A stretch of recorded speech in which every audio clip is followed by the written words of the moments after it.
हाँ तो दोस्तों, स्वागत है आपका हमारे चैनल समाजशास्त्र की बातें में। और श्रृंखला चल रही है आपकी यूपी पीजीटी सोशियोलॉजी। जो शेष है वही विशेष है, अर्थात परीक्षा के दृष्टि से अत्यंत महत्वपूर्ण प्रश्नों का समावेश इस श्रृंखला में किया जा रहा है। इस श्रृंखला की यह वीडियो यूपी पीजीटी 2004 में आए हुए प्रश्नों पर आधारित है। इसके पहले हम 225 प्रश्नों की चर्चा कर चुके हैं। बढ़ते हम आगे और हमारा प्रश्न है, स्वतंत्र भारत में पंचायती राज व्यवस्था कितने स्तरों की है? ऑप्शन है 1 स्तरीय, 3 स्तरीय, 10 स्तरीय और इनमें से कोई नहीं। इसमें आपका दूसरा ऑप्शन सही है, 3 स्तरीय। अगला प्रश्न है, लर्नर ने भारतीय समाज में हो रहे परिवर्तनों के लिए पश्चिमीकरण की अपेक्षा आधुनिकीकरण को अधिक पसंद किया है। निम्नलिखित कारणों में से कौन सा कारण उसमें नहीं है? ऑप्शन है, पश्चिमीकरण केवल पश्चिम के प्रभाव का परिचायक है। दूसरा, पश्चिमीकरण एक संकुचित व सीमित अवधारणा है। तीसरा, इससे विदेशी संरक्षण का भाव उत्पन्न नहीं होता है। और चौथा है, यह एक स्थानीय लेबल है। इसमें आपका पहला ऑप्शन सही है, पश्चिमीकरण केवल पश्चिम के प्रभाव का परिचायक है। अगला प्रश्न है, समाजशास्त्र में स्थानीयकरण का संप्रत्यय निम्न में से किससे संबंधित है? ऑप्शन है, एक प्रघटना से, एक जन प्रतिक्रिया से, विकास के अभिकरण से और चौथा ऑप्शन है एक प्रक्रिया से। इसमें आपका राइट ऑप्शन हो जाएगा एक प्रक्रिया से। अगला प्रश्न है आपका, धर्मनिरपेक्षीकरण की निम्नलिखित में से कौन सी विशेषता है? ऑप्शन है, धार्मिक आधार पर संप्रदाय का निर्माण करना। दूसरा, अपने धर्म से अटूट लगाव रखना। तीसरा, राज्य के दृष्टिकोण में सभी धर्मों को समान मानना। और चौथा है, केवल अलौकिक शक्ति में विश्वास करना। इसमें आपका तीसरा ऑप्शन सही है, राज्य के दृष्टिकोण में सभी धर्मों को समान मानना। अगला प्रश्न है, आधुनिकीकरण का अंतिम महत्वपूर्ण मापदंड है। ऑप्शन है, औद्योगिकरण, जन सहभागिता, विवेकशीलता, गतिशीलता। इसमें आपका राइट ऑप्शन हो जाएगा औद्योगिकरण।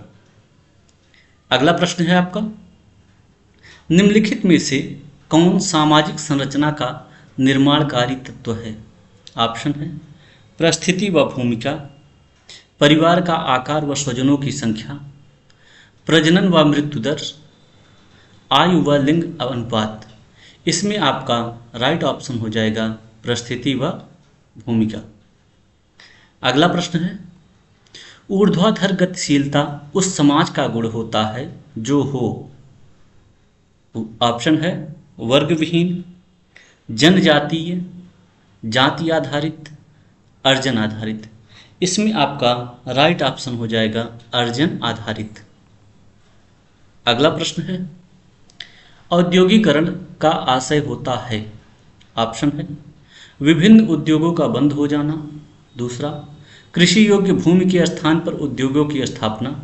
तीसरा, बड़े पैमाने पर कृषि उपज का होना। और चौथा है, संस्कृति का प्रचार प्रसार होना। इसमें आपका राइट ऑप्शन हो जाएगा कृषि योग्य भूमि के स्थान पर उद्योगों की स्थापना। अगला प्रश्न है, उत्प्रवास संबंधित है। ऑप्शन है, नगरों से, ग्रामों से, जनसंख्या से, उपर्युक्त सभी से। इसमें आपका राइट ऑप्शन हो जाएगा जनसंख्या से।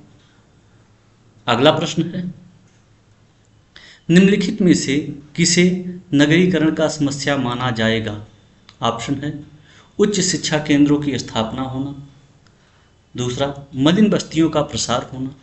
तीसरा, नगरों का विस्तार होना। चौथा, चिकित्सा की समुचित व्यवस्था होना। इसमें आपका दूसरा ऑप्शन सही है, मलिन बस्तियों का प्रसार होना। अगला प्रश्न है आपका, वर्तमान ग्रामीण सामाजिक संरचना के विषय में दिए गए निम्नलिखित निष्कर्षों पर ध्यान दीजिए। निष्कर्ष क्या है? आज भी ग्रामीण शक्ति संरचना में उच्च वर्ग या जातियों में शक्ति केंद्रित है। अगला है, ग्रामीण संरचना आज भी विभिन्न जातियों की संपन्नता विपन्नता से प्रभावित है। अगला है, निम्न जातियां व वर्ग शक्ति प्राप्ति की स्पर्धा में संगठित हुई हैं। अगला है, ग्रामीण शक्ति संरचना के जिन नए धर्मनिरपेक्ष व प्रजातांत्रिक आधारों को विकसित करने का प्रयास किया गया था वे अभी भी प्रभावी नहीं हैं।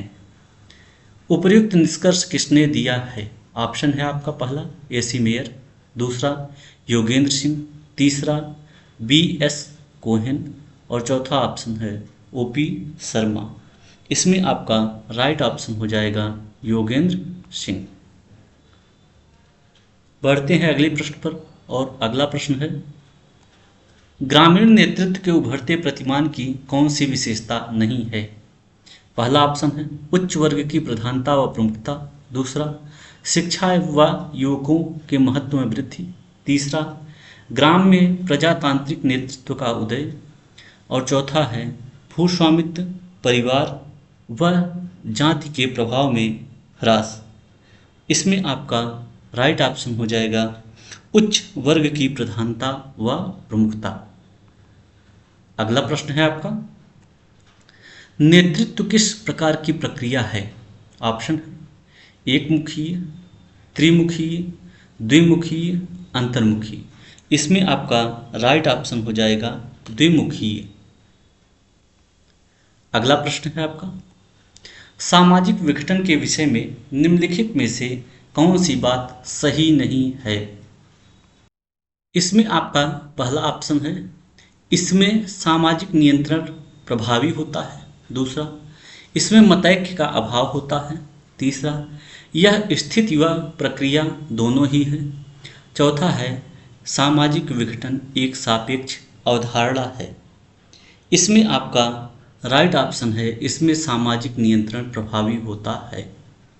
अगला प्रश्न है, समाजशास्त्रीय सिद्धांत का केंद्रीय विचार यह है कि अपराधी व्यवहार उसी प्रक्रिया का फल है जिसका कि अन्य सामाजिक व्यवहार। यह कथन निम्नलिखित में से किस विचारक का है? ऑप्शन है रेकलेस, कोहेन व शॉर्ट, MJ सेठना और चौथा ऑप्शन है सदरलैंड। इसमें आपका राइट ऑप्शन हो जाएगा सदरलैंड। अगला प्रश्न है, अपराध का कौन सा सिद्धांत सुखवाद पर आधारित है? ऑप्शन है आपका इसमें प्रारूपवादी सिद्धांत, दूसरा समाजशास्त्रीय सिद्धांत, तीसरा समाजवादी सिद्धांत और चौथा है शास्त्रीय सिद्धांत। इसमें आपका राइट ऑप्शन हो जाएगा शास्त्रीय सिद्धांत। अगला प्रश्न है, अपराधी जन्मजात होते हैं, इस सिद्धांत का प्रमुख प्रतिपादक निम्नलिखित में से कौन था? ऑप्शन है सदरलैंड, बेंथम, क्वेटलेट, लोम्ब्रोसो। इसमें आपका राइट ऑप्शन हो जाएगा लोम्ब्रोसो। अगला प्रश्न है, अपराध के मैक्रो समाजशास्त्रीय सिद्धांत के अंतर्गत निम्नलिखित में से कौन सा सिद्धांत आता है? ऑप्शन है विसंगति सिद्धांत, दूसरा भेदक सामाजिक संगठन का सिद्धांत, तीसरा उप संस्कृत का सिद्धांत और चौथा है उपर्युक्त सभी। इसमें आपका राइट ऑप्शन हो जाएगा उपर्युक्त सभी। अगला प्रश्न है, आकस्मिक अपराधी वह है जो, ऑप्शन है पहली बार अपराध करता है, अवसर मिलने पर कभी कभी अपराध करता है, सफ़ेद पोश अपराध करता है, अपराध करने का आदी होता है। इसमें आपका राइट ऑप्शन हो जाएगा अवसर मिलने पर कभी कभी अपराध करता है। अगला प्रश्न है, कथन ए, अपराध देश में प्रचलित कानून का उल्लंघन है जिसके लिए दंड की व्यवस्था होती है। ऑप्शन कारण है यदि कानून नष्ट या समाप्त कर दिए जाएं तो अपराध नहीं होंगे। ऑप्शन है इसमें ए और आर दोनों सत्य हैं, आर ए की सही व्याख्या है। दूसरा है ए और आर दोनों सत्य हैं, आर ए की गलत व्याख्या है। तीसरा ए सही है किंतु आर गलत है। और चौथा है ए गलत है किंतु आर सही है। इसमें आपका राइट ऑप्शन हो जाएगा ए सही है किंतु आर गलत है। अगला प्रश्न है कथन ए गंदी बस्तियां बाल अपराध के लिए उत्तरदायी हैं। कारण है गंदी बस्तियां न होती तो बाल अपराध भी न होते। ऑप्शन ए और आर दोनों सत्य है, आर ए की सही व्याख्या है। दूसरा ऑप्शन ए और आर दोनों सत्य है और आर ए की गलत व्याख्या है। तीसरा ए सही है किंतु आर गलत है। चौथा ए गलत है किंतु आर सही है। इसमें आपका राइट ऑप्शन हो जाएगा ए सही है किंतु आर गलत है। अगला प्रश्न है निम्नलिखित में किसके द्वारा किया गया अपराध श्वेत वसन अपराध कहा जाता है। ऑप्शन है किसी विधवा द्वारा, दूसरा किसी भिखारी द्वारा, तीसरा उच्च परिस्थिति प्राप्त किसी व्यक्ति द्वारा, चौथा उपर्युक्त सभी द्वारा। इस प्रश्न का उत्तर आप लोग कमेंट में देंगे। हम बढ़ते हैं अगले प्रश्न की तरफ। हमारा अगला प्रश्न है निम्नांकित में से कौन सा एक सामाजिक समस्या है। ऑप्शन है भूकंप, पागलपन, अस्पृश्यता, महामारी। इसमें आपका राइट ऑप्शन हो जाएगा अस्पृश्यता।